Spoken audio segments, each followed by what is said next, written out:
Yeah, I think I like that. It's a Friday. It's a Friday. Movie producers are gradually reducing the piracy of their movies with the screening of their films at the cinemas as more Nigerians throng to the cinemas to see their movies. Yeah, that report is brought to you right now by Winifred Ajowale. Let's watch this.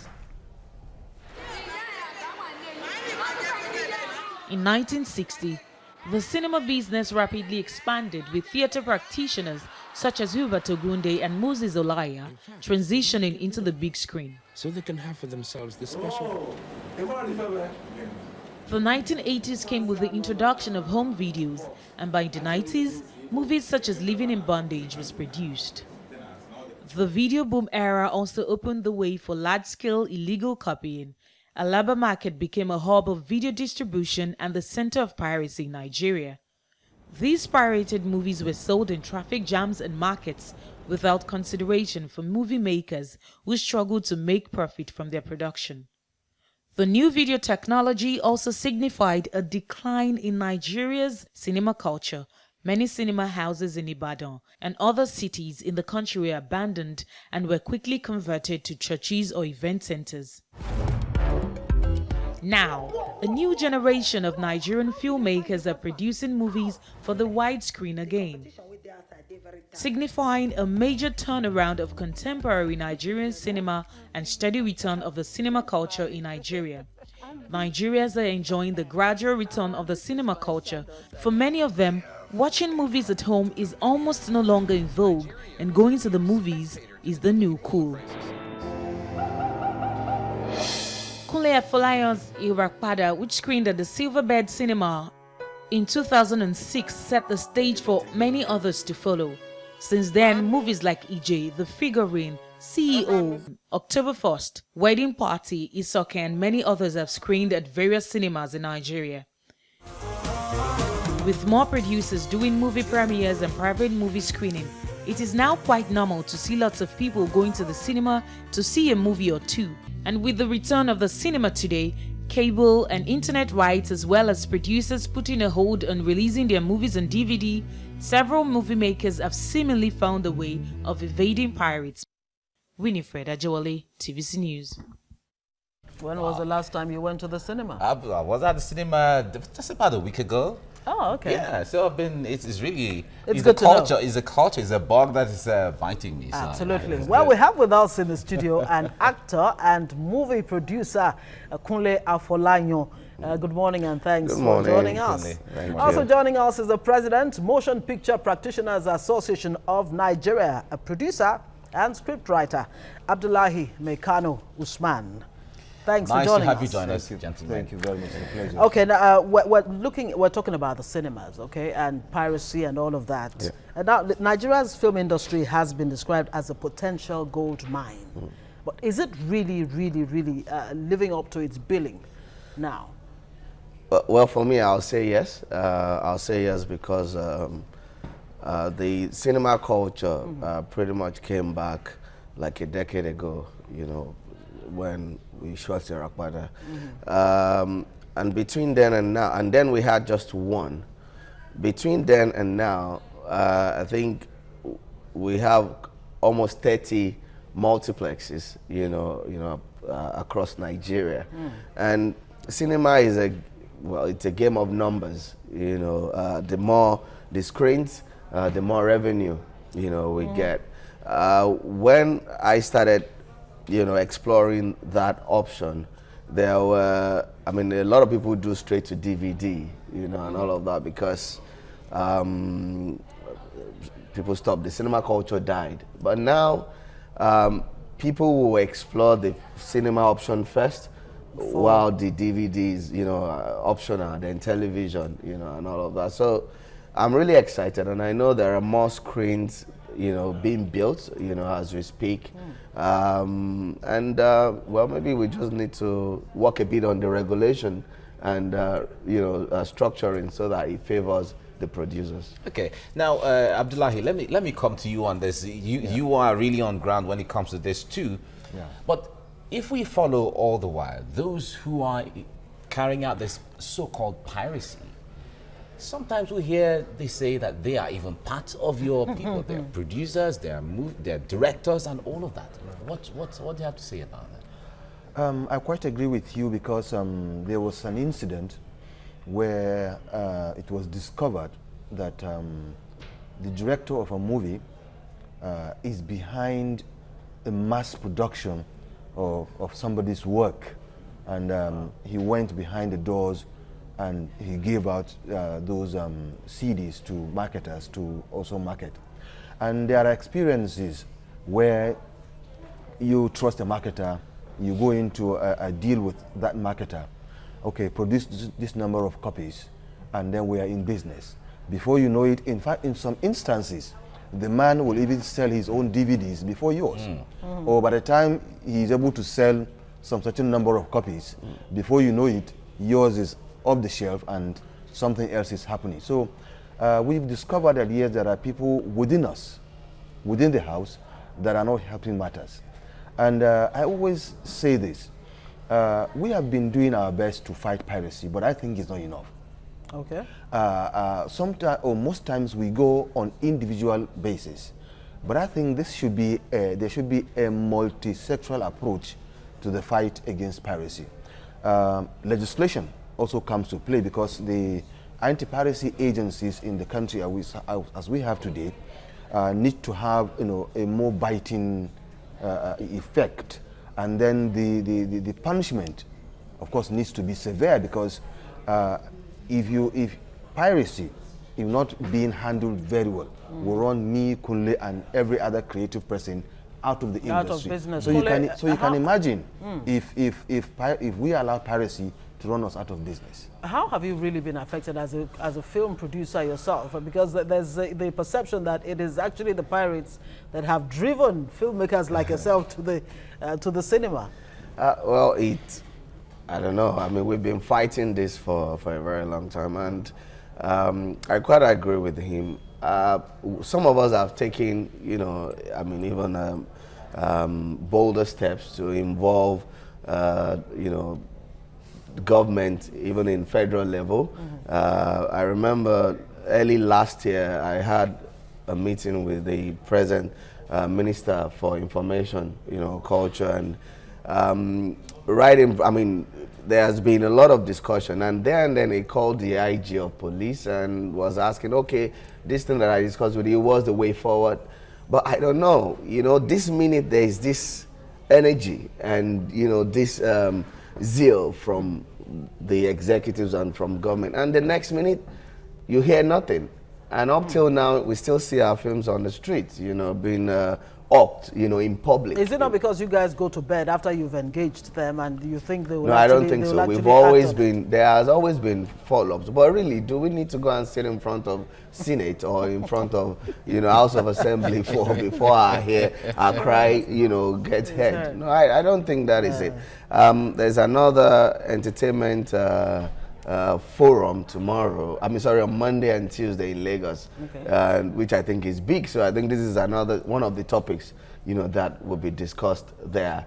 But just like you rightly said, we have leakages here and there, you know, as far as piracy is concerned. Some of these things are done internally, you know, and my advice to filmmakers, you know, is that try and protect your intellectual property, you know, before it goes out, because once it's out, especially now that people share, I mean, if you want to send film to festivals or to award platform for consideration, they will tell you to send through internet, and anything and everything can be hacked on the internet. Some of the big Hollywood films, if you go online now, you see them. They're not released yet, but if you go online, you know, you'll see copies everywhere. But the difference is, over there, they have a well-structured distribution, you know, that system. So once the film is released, few weeks after, they already gross their money. Even sometimes it's pre-sold, you know, to the TV and all of that. But here, right now, cinema is our first revenue stream. And after 4 weeks, they will tell you, oh, there's another film. So they remove it. So we don't want to give up or lose hope. Yeah. Abdullahi, with the coming of cinema, now it's becoming more popular. Yeah. Are we seeing the end of piracy? Is that how it's going to play out? Yeah, to an extent, because a lot of producers are screening their films first. And there is this effort. Let me give an example of Kano. There are about 200 registered cinema and exhibition centers in Kano right now. And just a few days back, Alinu, who premiered his film in one of the cinemas, and he made money. So the pirates do not have the film. Meanwhile, it has been advertised and it's becoming popular and popular. And by that, people are now going to the cinemas to watch that movie. So I want to think, or I believe that if we go the cinema way, the chances are that we will make money. In fact, a time will come that somebody will now begin to think, why should I go the video way? When I have made enough from the cinema. Let me think of other ways of really making money out of this, my creative work. So I see the possibility of taking the pirates out of business, because they won't be able to see the films on DVD and by the roadside. Now let's move even more. Yeah. And again, I also want to really encourage people to go to the cinemas, because the cinema culture is good. We have it in the past. Yeah, it works. You know, in fact, I can give an example of myself. There were times when I had to save money. I was saving money to go to the cinema.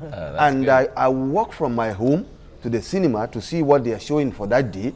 And then I will come and work hard, toil hard to raise money. Save money. To raise money.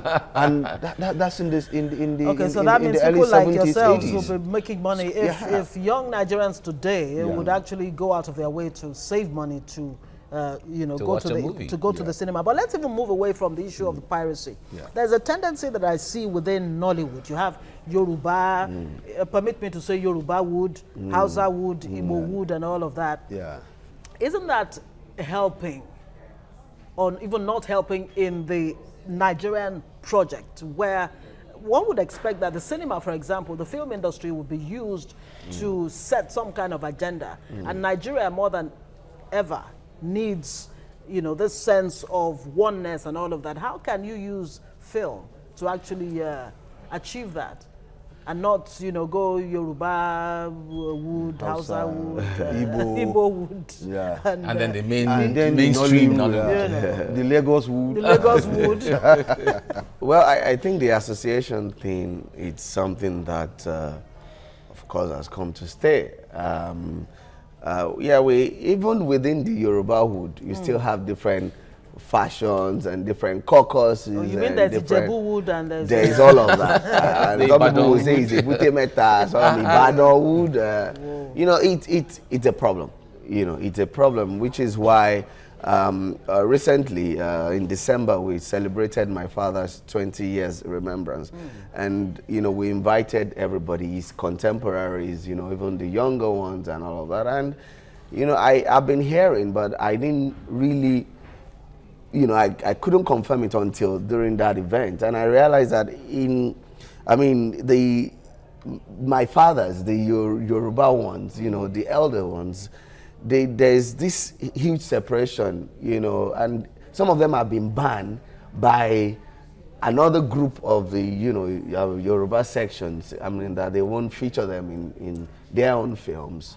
And for me, the kind of work we do does not have retirement, so except if you're saying you want to kill these people. So I saw that gap, and somehow I decided to come in and, see how I can mediate and make sure that we resolved. And somehow God really helped, because there and then we had a discussion. A few months after, we met again, and like a few months after, we've shot a film together where all of them, were involved. And I said to them, look, we're far apart. You are not working. We're together. There's not much to be done. And so what happens when you are far apart? It simply means... It worsens the situation. Exactly. So when you read newspaper, just Google conflict in Nollywood. You will read this AGN will say that one is not the governor or president. Oh, this one has passed. Another one, Directors Guild. There's always issues. So I always say to practitioners, look, there's no problem with joining association, but the important thing is we are creative minds and creative people. I think we should do less of the politics of filmmaking, politics of art, and politics of entertainment, and focus more on the art itself. The art itself. The content. Because that way, then you're relevant, and the essence for why you're doing what you're doing is felt, in the community. For me, officially, I really belong to no association, but I associate with everybody. If they're doing anything, I go there and all of that. Because a lot of times I ask questions, look, okay, of what benefit is this? Is this for us to just sit and just dialogue and not come up with anything? Let's work. Let's be creative. All right, we don't have all the time now, but Abdullahi, let me ask you this before we go. When it comes to the woods in the world, Hollywood is there, Bollywood is there, then Nollywood is there. Now, what is the vision? How much more can we benefit from the Nollywood that we have? Nollywood, we use that to represent all the Kaliwood, all the Hausa wood and Igbo wood and all that. I strongly believe in associations because I believe that when we come together, the chances are that we will grow better. But when we talk creatively, I quite agree with him. It's not just about who is who or who is the president or who is the vice or whatever. It's about the art itself. And that is one of the reasons why my governor in Kaduna State, Malam Nasir El-Rufai, has agreed to build us a film village. And what I intend to do with that as the president of MOPAN is that I'll keep calling practitioners to come and do movies in Kaduna. Myself and Kule Afolayan, I helped him do a film, in fact, Irapada in Kaduna, and he enjoyed it. So was Irapada shot in Kaduna? It was shot in Kaduna. That's interesting. I'm the project manager. 10 years ago. Wow. I'm the project manager in Kaduna for his film. He didn't know me, he called me and I helped him out. So that simply means that there is a need for us to come together as one body. And when we do that, we're going to achieve much more than expected. But like I said, it's not about politics. It's about the art. It's about let's get things done. And that is even one of the reasons why I'm in Lagos right now, because we need to come together. There's this internal rancor, wranglings here and there, and that will never, ever move this industry forward. So what do you think is the future for the cinema and, of course, the art itself in Nigeria in such a way that it will kick Hollywood out of the minds of Nigerians? Is that achievable? The future is bright, but kicking Hollywood out of business for now, maybe, I don't know, in the future, it's quite possible. Nothing is impossible. But then the right step needs to be taken. We need to have the correct frame of mind. We need to have a focus. We need to have a vision. What do we want to achieve? What do you want to achieve? Yeah, it's not well, just for about me, I think we're almost kicking them out, because if you go to cinemas now, you have like 5 Nigerian films showing back to back, and maybe 2 or 3 Hollywood films. And this I predicted a few years ago, because that is the way forward. And a lot of people are also building community cinemas. I know Lagos State is also trying to build community cinemas, in all the local government. If we have this, it simply means that those who can afford to do the multiplexes and sit comfortably in AC will go that route. Then the community one with cheaper price, where you just walk out of your house, walk into the cinema, and you enjoy the same movie, maybe under different ambience or atmosphere. Maybe those under will the also, skies. do you understand? And those will also be there. But I think building more cinemas is really generating to the GDP of Nigeria, like they said. I just hope to see which $7.2 billion. We have to end it here now. Kunle Afolayan, actor and filmmaker, thank you for coming on the program. And Abdullahi Mekano Usman, President, Motion Picture Practitioner Association of Nigeria. Thank you for coming on the program. Thank you too. Thank you so much. Thank you so much.